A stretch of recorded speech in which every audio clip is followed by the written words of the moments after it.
I'm going to try and stand right about here, and I want to make sure everybody can hear me. Okay?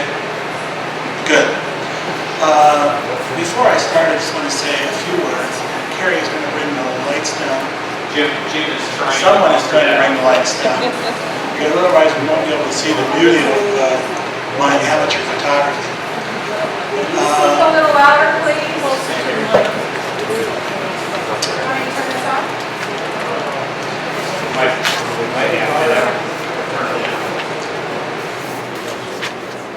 Can you hear me now? Yes. Okay.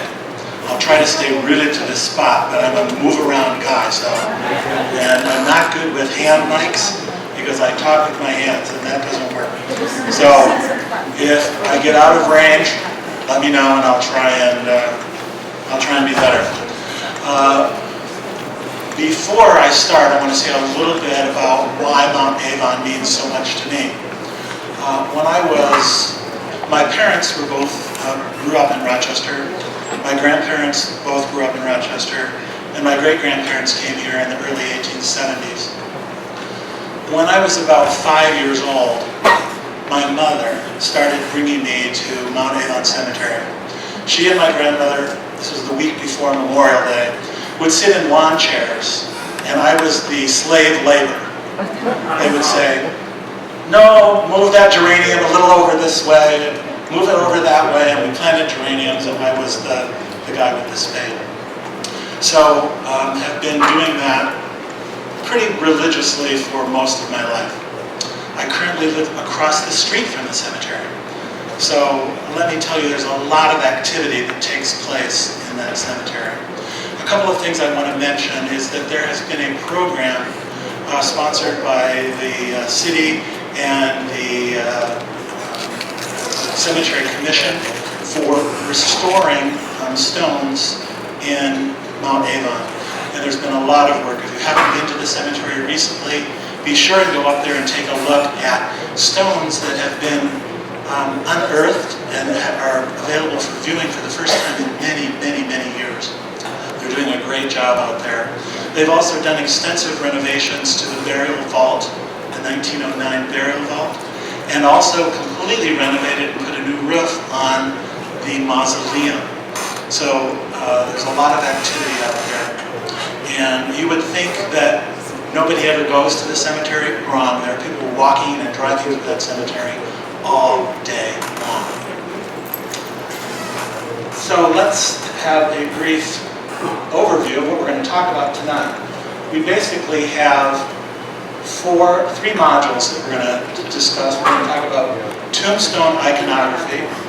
Then we're going to talk a little bit about the cemetery history, that is Mount Avon cemetery history. It's better if it's dark, please. You don't need to see each other, you just need to see the screen. And I'm unimportant. But the videographer might not like it. So anyway, we're going to talk about Tombstone iconography. We're going to talk about the history of Mount Avon itself briefly. And then we're going to talk about some of Mount Avon's veterans. There are veterans from every war buried in Mount Avon. We're not going to talk about the Civil War, unfortunately. There are over 100 Civil War veterans in Mount Avon. We're not going to talk about World War II. We're not going to talk about World War I.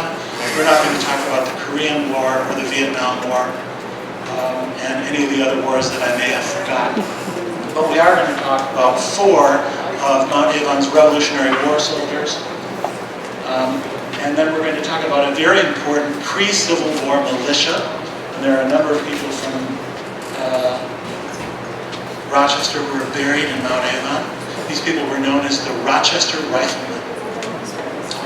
And then we've recently discovered 5 new veterans from the War of 1812 that had been buried in Mount Avon for a very long time, but nobody knew that they were veterans of the War of 1812. And then we discovered in our research that we have a veteran of the Napoleonic Wars. Who would have thought in little Rochester, Michigan, that we'd have someone who fought on the battlefields for Napoleon? It surprised me. And then if we have time, we have 2 bonus modules. One is about the 3 Native American burial grounds that we know of in Rochester. And then finally, Mount Avon epitaph. So let's get going. It's a lot of stuff to cover. I'm not doing this right. So we're going to talk primarily about 19th century examples, since Mount Avon was, burials started in Mount Avon in 1817, and the cemetery itself was platted in 1826. So it's really a 19th and 20th century cemetery. And one of the things that you see in a cemetery like this are a couple of things that are really important to the early part of the 19th century. And that's the urn and the weeping willow. And we'll talk a little bit more about that as we get going. All right, first of all, let's talk about some shapes. Shapes of headstones are primarily borrowed from architecture. And the ones that we see in Mount Avon are primarily the basket, the flat. We have a couple of these Tudors, we have the Roman round, and we have a few of these Gothics. We have very few of these clover leaves. We don't have any of these that I know of. So that's just where these shapes come from. They're architectural shapes. Okay.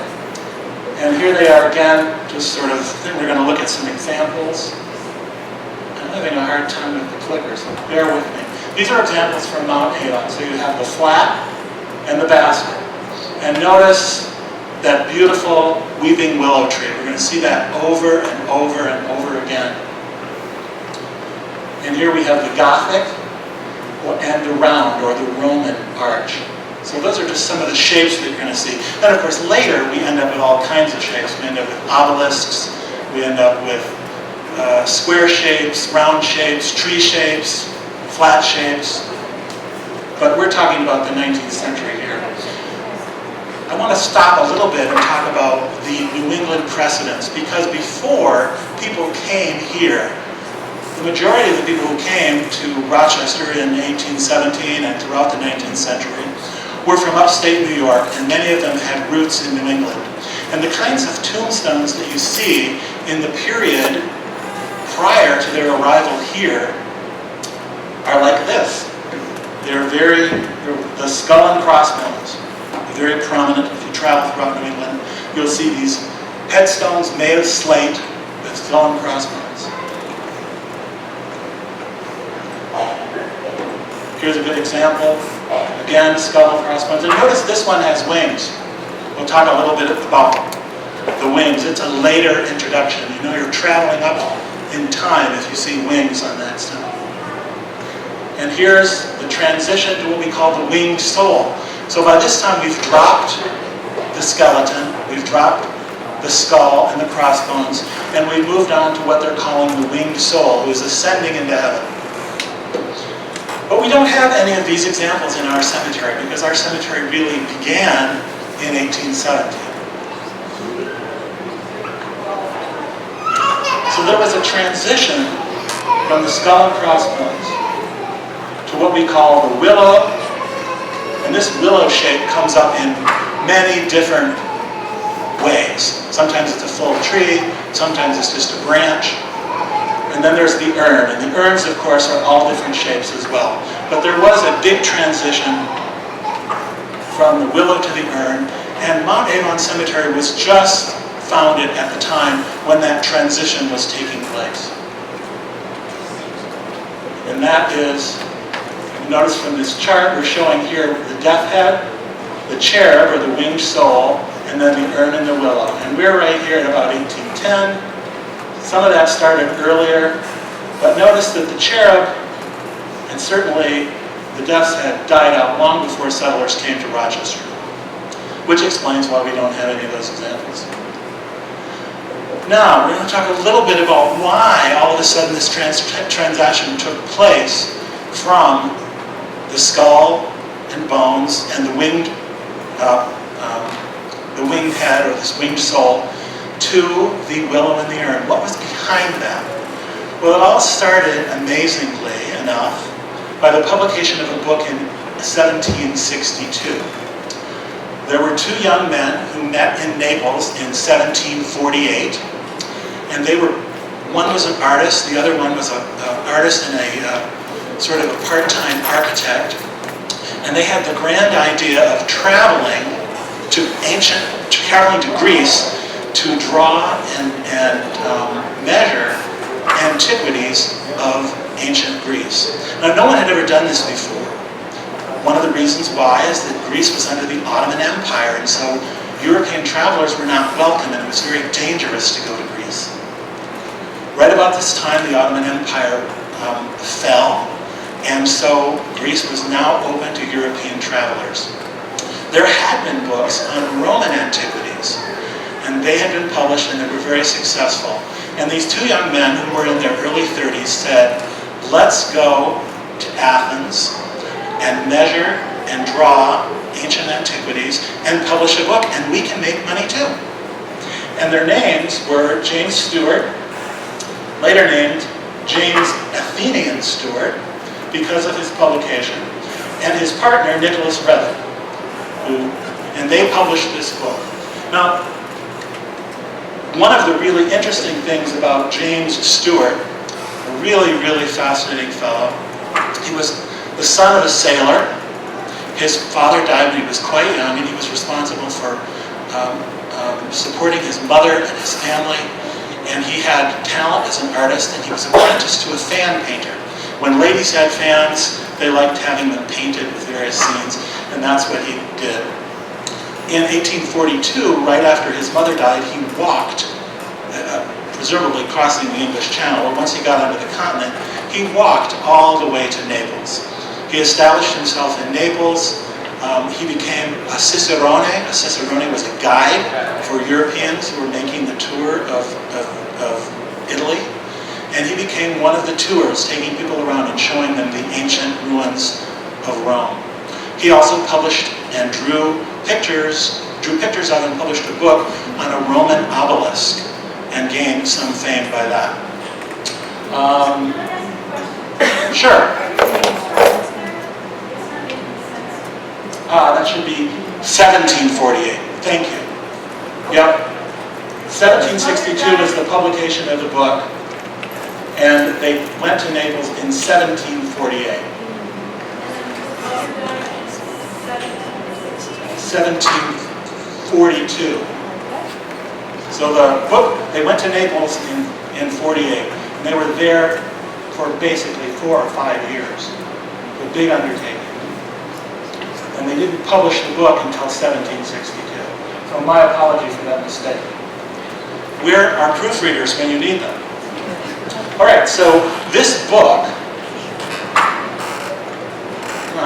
which was titled The Antiquities of Athens, really helped to shape the European understanding of ancient Greece. It provided pictures of some of the antiquities in and around Athens, and they divided this work amongst themselves.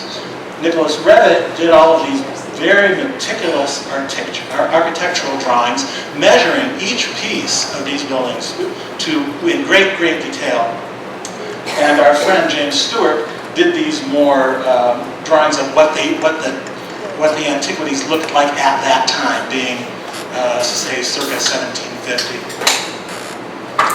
And the publication of their book, which eventually ran into 5 volumes, really became a source book and helped designers and architects in creating the Greek Revival. This book is really credited with the beginning of what we call the Greek Revival, not only in architecture, but also in the decorative arts. In 1758, shortly after returning from Athens, Stewart designed a garden building, a folly, if you will, for an estate in England, and it was based on what was then known as the Temple of Theseus, Now, we know today that that really wasn't the temple of Theseus. It was the temple of Hephaestus, but they thought at the time that it was the temple of Theseus because the metopes in here, these little figural designs that were in the original temple, were all of King Theseus. And so they thought, aha, this must be a temple to King Theseus. And this building, which was at Hagley Hall, is considered to be the very first Greek revival building. Okay, and so the neoclassical movement coincided with the 18th century Enlightenment, and it continued on into the 19th century, and latterly competing with Romanticism. And here we have a good example of these decorative arts. This is a watercolor and gouache on silk. It was done probably by a student in an academy, a young ladies' academy, in New Hampshire in 1810. And what do we see? We see the weeping willow, we see the urn, and we see people standing around mourning.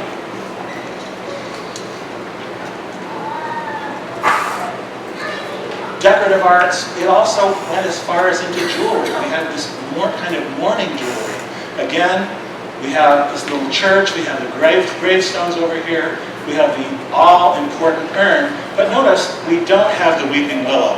What we have instead are cypress trees. Cypress trees were used by the Greeks also in most of their cemeteries, and so early on you saw cypress trees. And today at Mount Avon, if you walk around, you will see cedar and cypress trees. And then we ended up in funerary arts. Again, this is the weeping willow, sort of arching across like this. Notice the costume of this person. It's almost Grecian, isn't it? She's got this little sort of empire waist going on, and it's a very Grecian kind of look, because that's what they were going for. They were excited. This is the newest thing. Look at these fantastic drawings and pictures of the antiquities from Greece.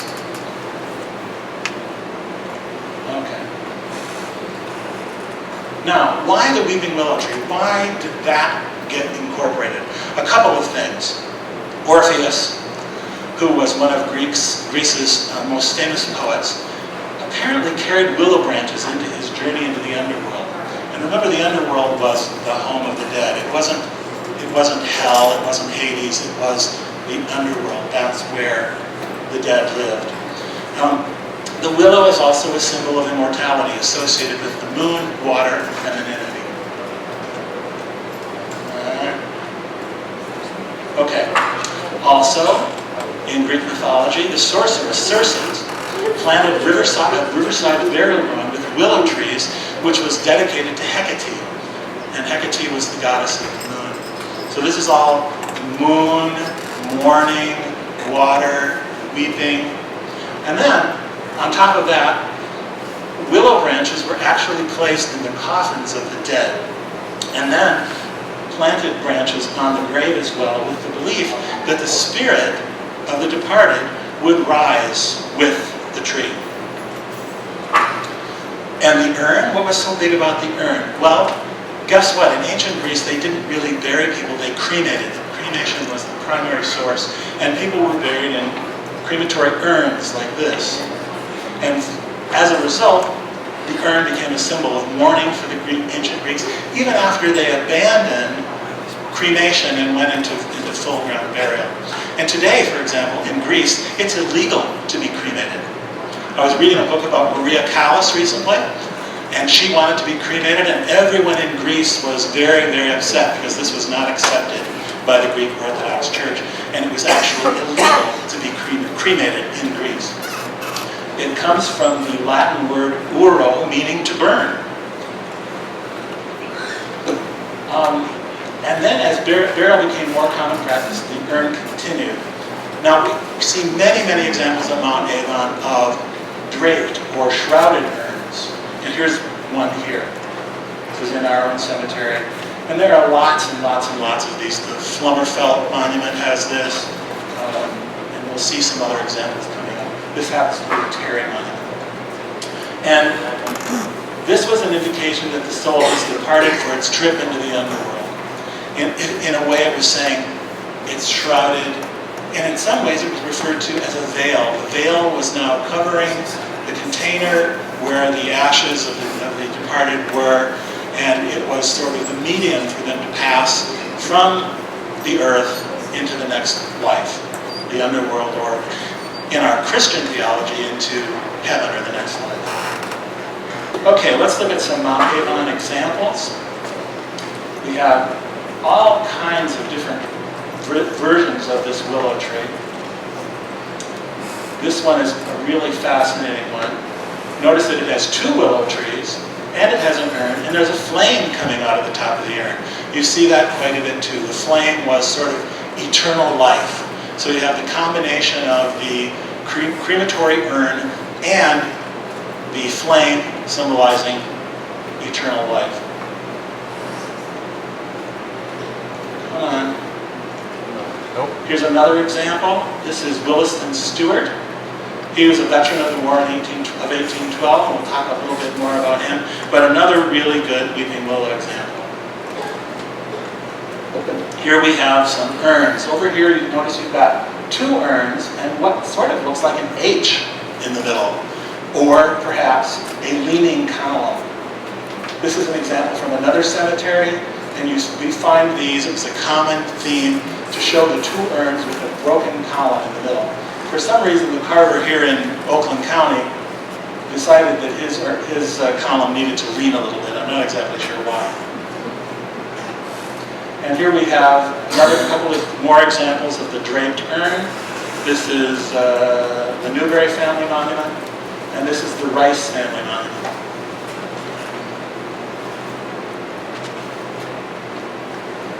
And a couple more. They're all over that cemetery. So the next time you go there, walk around, look for the weeping willow, and look for the draped urn, and look for all kinds of shapes of urns. A lot of the late Victorian monuments that you see that have sort of elaborate top knobs, if you will, those are really symbolic of urns. That's what they're trying to say. Most of the examples that I'm showing are from the old ground, and we'll talk about that in a minute, and from sections 1 and 2. So you're not going to find any weeping willows over in section 3 or way back in what they call section 5. They just don't exist, because by then that iconography was no longer meaningful. Okay.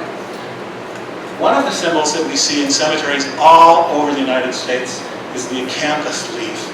The acanthus leaf was associated with Greek cemeteries, or what they called burial grounds.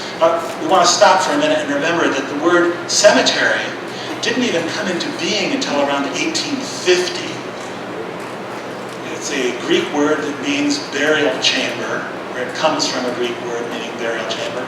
But in 1817 and in 1823, when people were burying people here in Rochester, it was the burial ground. They didn't know the word cemetery. That came much later when the idea of a rural cemetery was developed, and they started moving cemeteries out of town into the country as a destination for people to go on Sunday or on weekends to visit the dead. And a good example of that is Mount Auburn Cemetery in Cambridge, Massachusetts, one of the first urban, rural cemeteries. So the acanthus leaf is everywhere. You see it in many different forms. Here it is on one of the Sprague monuments, up in here. You'll see it a lot if you walk around any cemetery.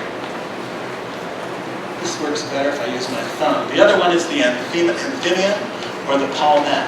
It originated in Greece, and then the Egyptians decided that they really liked it. It reminded them a lot of the lotus, and it was associated with new life. It was associated with the yearly inundation of the Nile, the giving of life. And we see that all over. This is from Uriah Adams's monument. And this is the palmet. And you see it, it's upside down, it's right side up. It's used as a decoration on corners and everywhere else. The garland, or the wreath. The use of garlands and festoons was very prominent in ancient Greece and also in ancient Rome.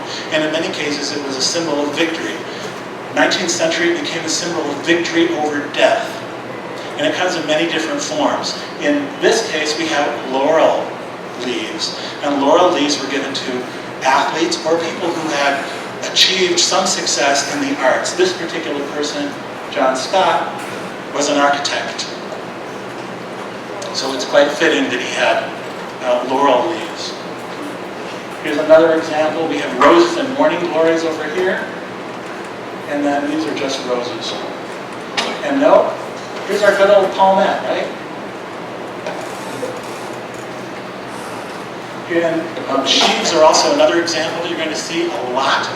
Sheaves represent the harvest, and usually it's something that's used on the grave of an older person. Here we have the tomb for the Snook family, or the monument for the Snook family, and then just another side of this wonderful white bronze monument for the Bean family. The hourglass, this is from Uriah Adams's monument, again, also a white bronze monument. And what do we have down here? Our good old friend, the Anthemium, or the palmette. So next time you go to the cemetery, start looking for some of these symbols.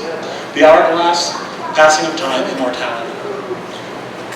The compass and square is a Masonic device, and it represents faith and reason. And I don't know if you can see this, but this is a page out of the Monumental Bronze Company of Bridgeport, Connecticut. They were the company that created white bronze or zinc monuments. These are sort of the bluish-gray monuments that you see that are made out of metal. When you go up and you knock on them, you know right away, that's not stone, it's metal.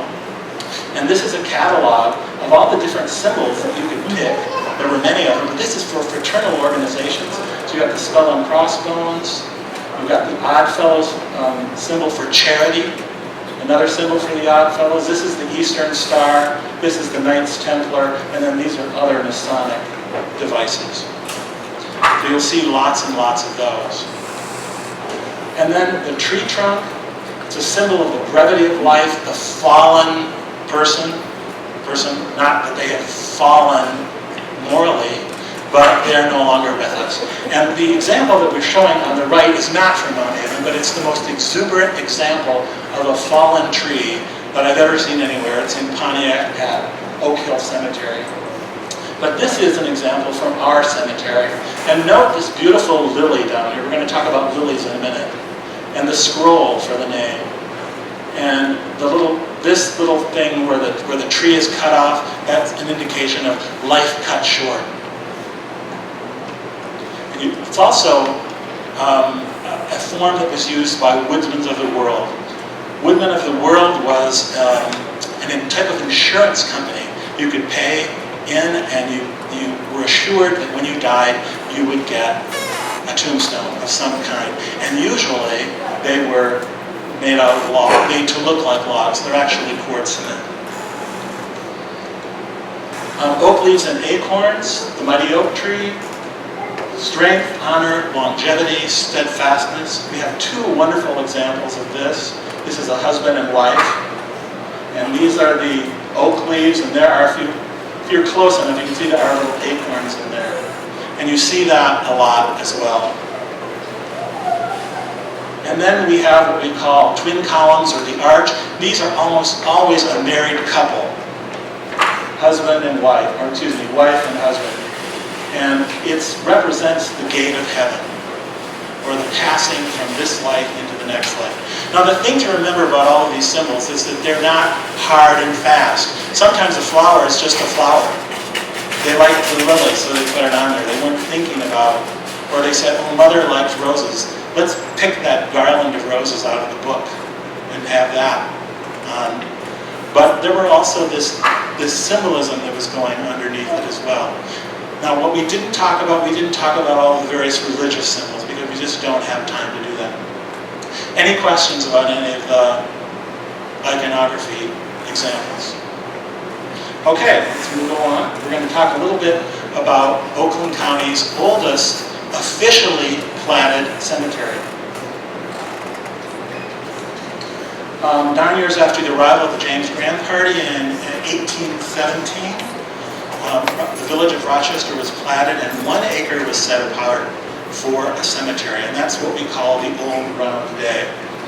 In February of 1827, Elsie Shoemaker Horton was the first burial in that new cemetery. Although, remember, the community had been using that cemetery since 1817. and we have documented 3 graves that are there from the 1817 period. Since 1826, there have been 4 additions in 1851 and 75. These were pieces of property that were purchased from Seneca Newberry, and they were adjacent to, and they're called Section 1 and Section 2. Section 3, which was much larger, was purchased from Enos Matthews, although before he owned that property, it too was owned by Seneca Newberry. And then in 1930, an additional 8 acres along the back of the cemetery was added. So here's a map that sort of shows that. This is the old ground that we're talking about. We've been talking about the old acre. Section 1 is here in blue. Section 2 and Section 3. So these were the pieces of property from here over that most likely belonged to Seneca Newberry. And then these were the last 8 acres that were added in 1930. Just so you have sort of an orientation. You can see this is the mausoleum. There's a statue we're going to talk about there as well. The very first fence was authorized by the Board of Health. And it was interesting what they said. Resolved that all horses, cattle, sheep, and hogs be excluded from running at large within the enclosure of the said burying ground. So they said, let's put up a fence. We've got too much livestock running around. I wonder what the 1851 Board of Health would say today. And people feed these animals on a regular basis. Believe me, I see them. Okay, in 1909, a receiving vault was built. And notice, in a catalog, here's our receiving vault. It's got a little extra piece on the side that we don't have, and it's got some urns in front. But this was our receiving vault. The receiving vault was built because when people died in the winter, the ground was too hard, and the sexton couldn't dig the grave. So they had to have some place to keep the bodies until spring when they could build the graves. Prior to this, those bodies were sent to Pontiac to be stored in one of the mausoleums there. And this mausoleum has recently been refurbished, and you can see it looks much better than it did in the previous picture. There were some unsightly additions that had been added. Those have been removed. And also, you'll note that they added a column that was missing. There was only one of these columns on there, and for some reason they never put the other column on, but they've added that. And a new door is coming, I'm told. The stone has been cleaned, all of the mortar has been repaired, and it's really a very nice looking building now. In 1911, we got the statue of Billy Yank. It's interesting that the money for this statue was raised by the Women's Relief Corps. They gave dinners at 25 cents a meal. Sign me up. I'll take as many of those dinners as they want to offer. And they held bake sales. Wouldn't you like to know what they were selling at the bake sales? And guess what? Our Monumental Bronze Company from Bridgeport, Connecticut also offered a bronze version of this. Very similar. The gun is a little bit different. So somewhere in America, there's a white bronze version of that statue as well. In 1925, a mausoleum was built, and as I said earlier, this mausoleum it also had its stone cleaned, all of the mortar fixed. The landscaping was removed. I don't know whether eventually they're going to have new landscaping, but they did a lot of work on it, and a new roof. It was a building that needed a lot of attention, and the city stepped up to the plate and did that, so I'm very glad of that. Now, if you're doing genealogical research on this cemetery, you want to know, like, how do I find out who's buried where, or that? Guess what? The cemetery records prior to 1879 are gone, so we don't have a very good idea of what went before. We do have burial books from 1879 to the present. Those are available at City Hall. And there's also a transcription of those at the library where we are today.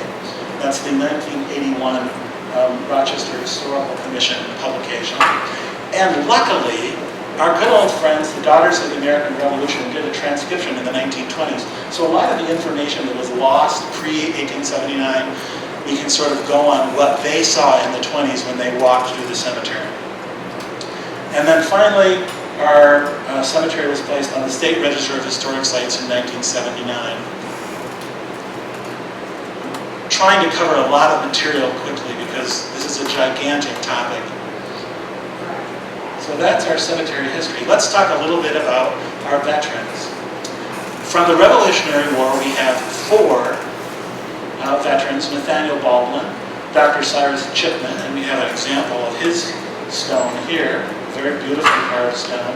And just recently we found his footstone, and his footstone is being replaced. A footstone, there's a headstone, and then at the back of the grave, normally there was a footstone with his initials on it. And sure enough, his initials were DCC, and the initials were on the footstone. That was found during the cemetery restoration project, and it's being replaced, or restored to its original location. And then George Horton and Benjamin Grant Loomis. George Horton and Benjamin Loomis were recently, just last month, recognized by the Sons of the American Revolution and the Daughters of the American Revolution.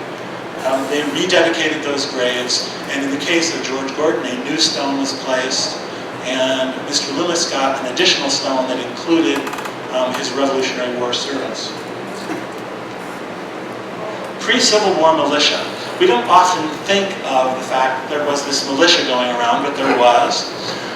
There were military groups, and the Avon Riflemen, I misspoke earlier and called it the Rochester Riflemen, they were the Avon Riflemen.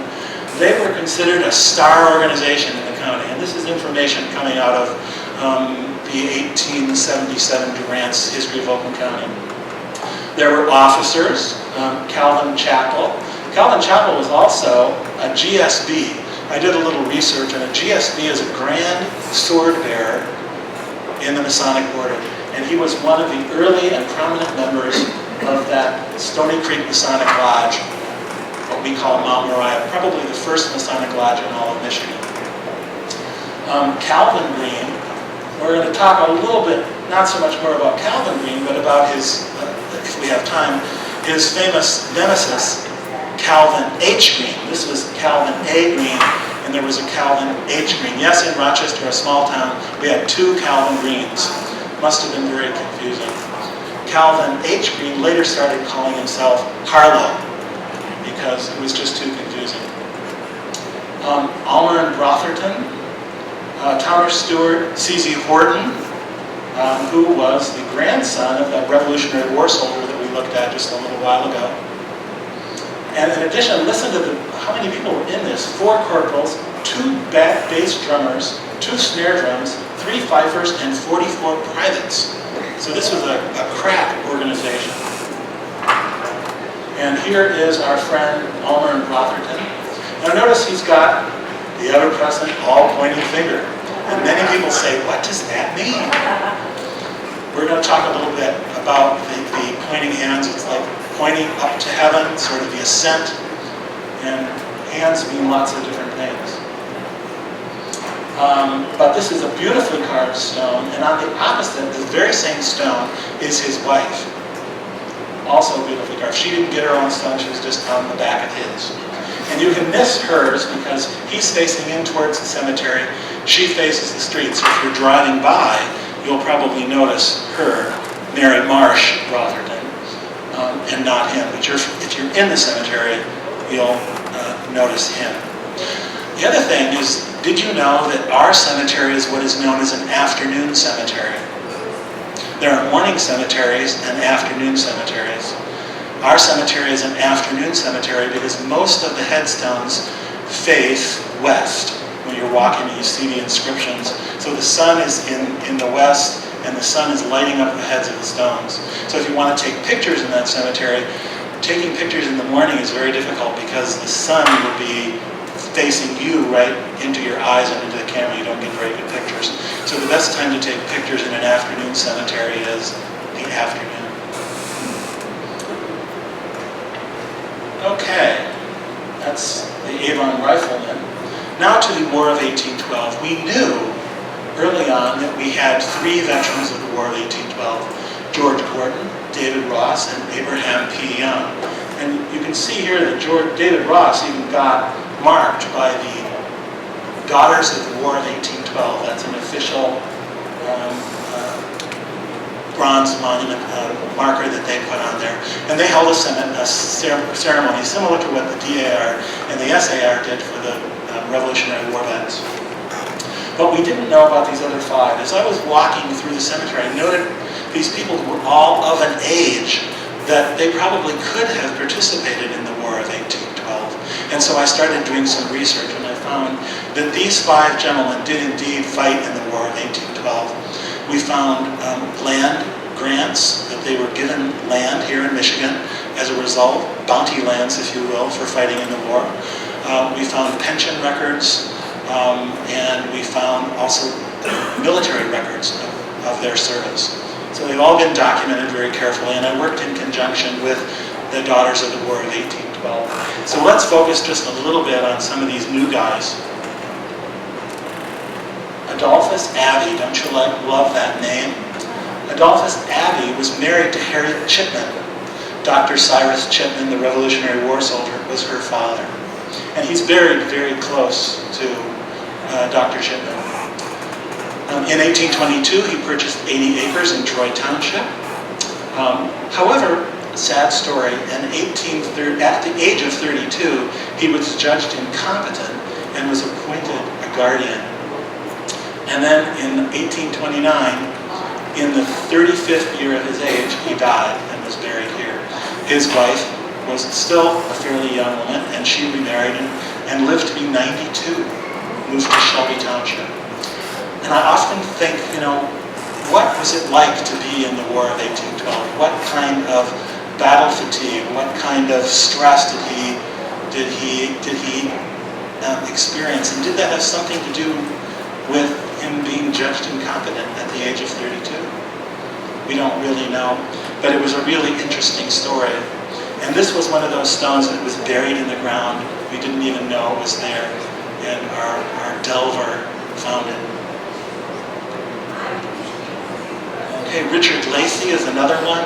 I came upon Richard Lacey because I found 2 very beautiful stones similar to Richard Lacey's stone, which we see here.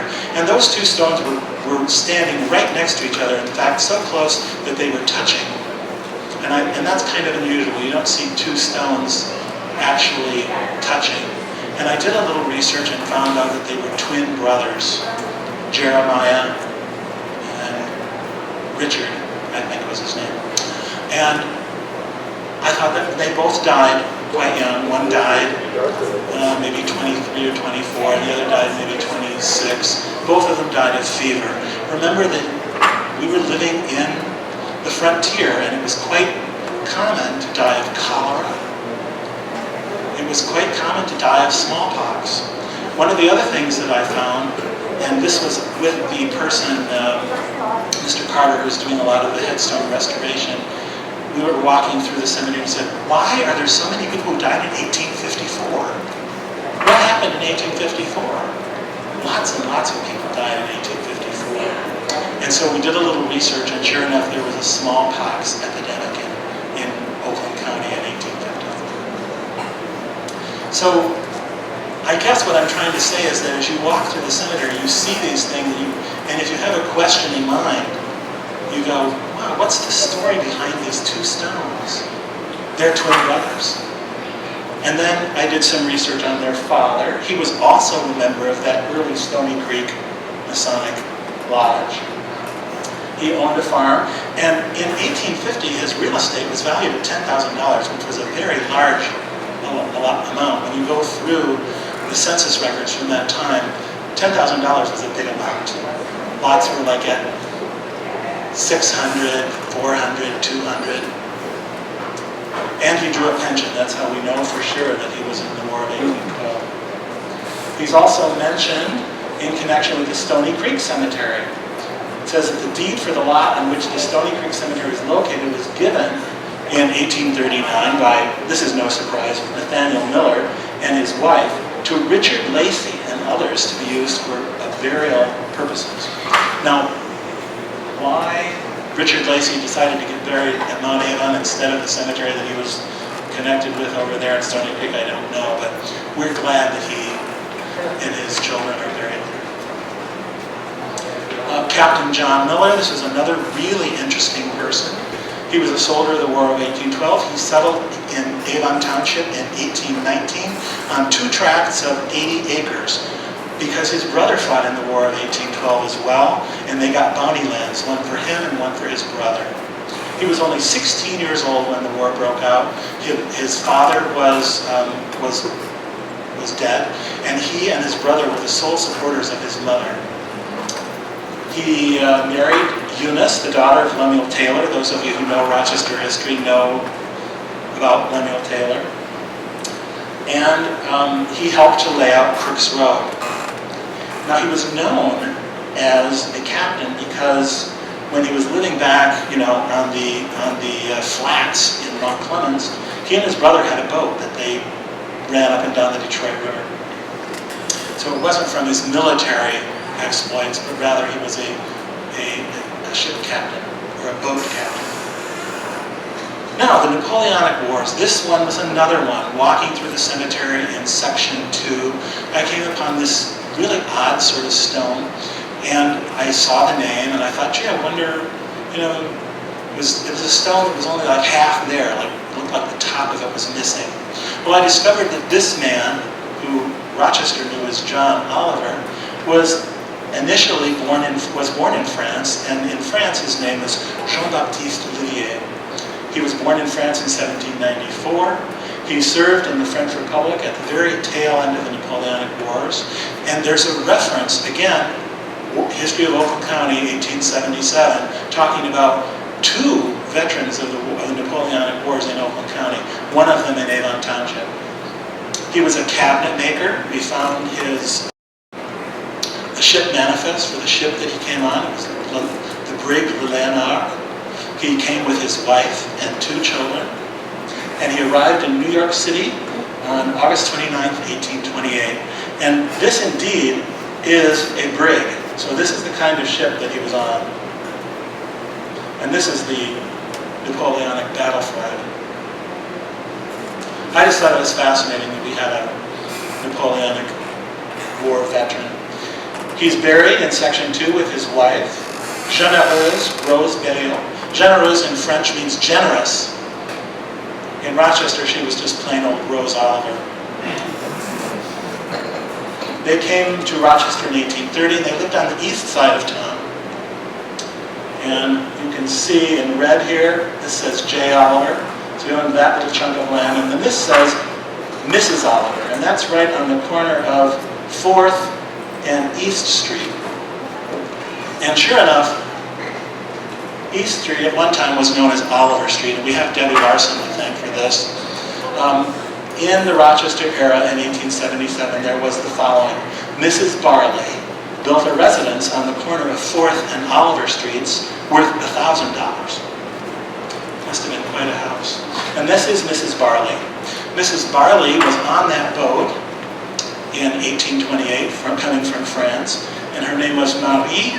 We don't know what the TC stands for, but here she was Mary C. Oliver, and she's buried there.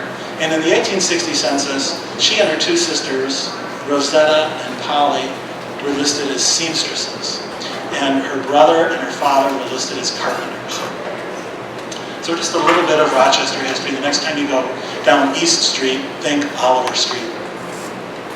2 of Mrs. Barley's children are buried in Mount Avon Cemetery, and I got these pictures from a great-great-great-grandson who's living in Minnesota, I think. But I corresponded with him, and we had a really good time exchanging information. He was really pleased to hear that East Street at one time was Oliver Street. He didn't know that. And the 2 children, on the right we have Charles F. Barley. He kind of looks French to me. You can see him in a Napoleonic War outfit, that's similar to what his grandfather would have worn. And then his sister, Rosetta Barley Callahan. That name Rosetta was used quite a bit in that family. All right, that sort of is the end of the official presentation. I want to make some acknowledgments and thank people for their help in putting this together. Carter's Cemetery Preservation, they're the people who have been working in the cemetery, all year on restoring these stones, finding stones that are buried, digging them up, cleaning them, patching them back together. Really take a look at the cemetery the next time you go there and see what they've got. Beatrice Caffarino, who offered some information. We didn't get to the bonus module where B's picture shows up. Debbie Larson, who helped out. Brandon O'Neill, who helped me walk the cemetery and take pictures and was really great at finding all kinds of symbols, examples of symbols. And of course, Jim and Sandy Purdy. Any questions on what we've got so far? Yes?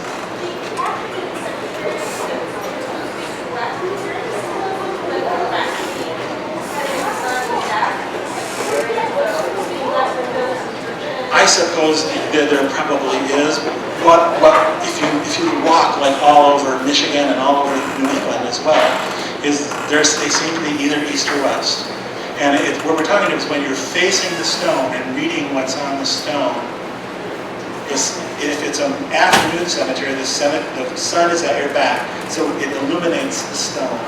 And if it's a morning cemetery, it's the other way around. Yes? The city of Rochester. It was at one time Avon Township, but that was transferred to the city of Rochester. Thank you for your attention.